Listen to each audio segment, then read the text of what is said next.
ग्रामीणसह शहरातही IPL क्रिकेटचा सुळसुळाट या बातमीचा वृत्तांत विदर्भ न्यूजने काही दिवसांपूर्वी प्रकाशित केला होता।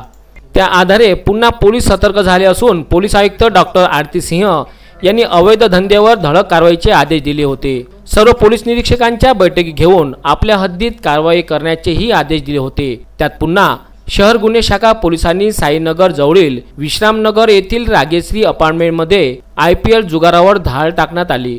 फ्लॅटमध्ये काही जण चेन्नई विरुद्ध कलकत्ता IPL क्रिकेटवर जुगार खेळत असल्याची गुप्त माहितीवरून या ठिकाणी धाड टाकली। या जुगारात आरोपी रमेश सुगनचंद कटारिया 41 वर्ष राहणार वैद्यनगर सिंधी कॅम्प यवतमाळ, आकाश राजू विरखेडे 24 वर्ष एकतानगर यवतमाळ, अविनाश विजय प्रेमचंदानी 46 वर्ष सिंधी कॅम्प यवतमाळ, राजकुमार ईश्वरलाल गेही 40 वर्ष सिंधी कॅम्प अकोला यांना ताब्यात घेऊन त्यांच्या जवळील नगदी 59,460 रुपये, 12 मोबाईल किंमत 43,000, MS 29 BP 90 या क्रमांकाचे 4 चाकी वाहन तसेच MS 29 AE 2229 क्रमांकाची दुचाकी किंमत 5,30,000 या व्यतिरिक्त जुगार साहित्य 2,830 LED TV लॅपटॉप किंमत 30,000 असा एकूण 6,65,290 रुपयाचा माल जप्त करण्यात आला आहे। सर्व आरोपी विरुद्ध कलम 420, 465, 468, 471,